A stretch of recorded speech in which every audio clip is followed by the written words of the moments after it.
আমরা আমাদের পবিত্র ধর্মগ্রন্থ কিংবা মহানবীর উপর প্রচুর সেন্সিটিভ। আমরা এটা অন্তর থেকে এটা ফিল করি।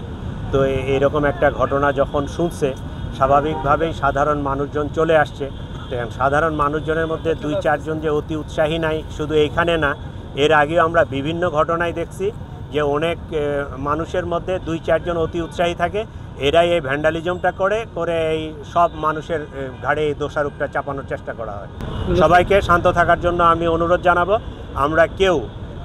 আমরা সকলেই এই বিষয়ে সেন্সিটিভ, কিন্তু আইন আমরা কেউ হাতে তুলে নেব না। এটা আমার সবার কাছে, সকল মুসল্লি ভাইদের কাছে আমার অনুরোধ। আমাদেরকে আইনের গতিতে চলতে দেওয়া লাগবে। আমরা আইন যেন কেউ নিজের হাতে তুলে না নেই। আইন প্রয়োগকারী সংস্থাগুলো আছে, পুলিশ আছে, র্যাব আছে, বিজিবি আছে।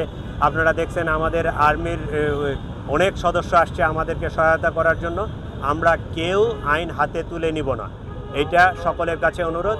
তার যে অপরাধটা করেছে, সে অপরাধের জন্য বাংলাদেশে বিদ্যমান যে আইন আছে, সেই বিদ্যমান আইনে তার বিরুদ্ধে যেটা শাস্তি হওয়ার, সেটা অবশ্যই আমরা নিশ্চিত করার চেষ্টা করব। অলরেডি সে আমাদের কাস্টডিতে আছে। কোহিনূর কেমিক্যালের যাদের এখানে এই ঘটনা, তারা কি আসলে এই ঘটনায় কোনো মামলা করা বা আইনি পদক্ষেপে যাবেন বলে আপনাদেরকে বলেছেন?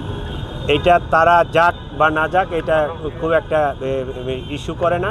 কারণ যে কোনো কগনিজেবল অফেন্সের যদি আমরা খবর পাই, সেটা পুলিশ নিজেও বাদী হয়ে মামলা নিতে পারে। কোহিনূর কেমিক্যাল যদি মনে করে যে তারা মামলা দিবে, মোস্ট ওয়েলকাম। তারা যদি মামলা দিতে না চায়, সেক্ষেত্রে পুলিশ বাদী হয়ে মামলা নেবে। নজরুল ভাই, আমরা দেখেছি এখানে 3টা থেকে 7:30 পর্যন্ত সড়ক অবরোধ করেছে শ্রমিকরা। তাদের পাশাপাশি বস্তির অনেক লোকজনকে দেখেছি এবং তৃতীয় পক্ষ এখানে এসেছে। তারপর আমরা দেখলাম হঠাৎ করেই ভাঙচুর চালালো তারা।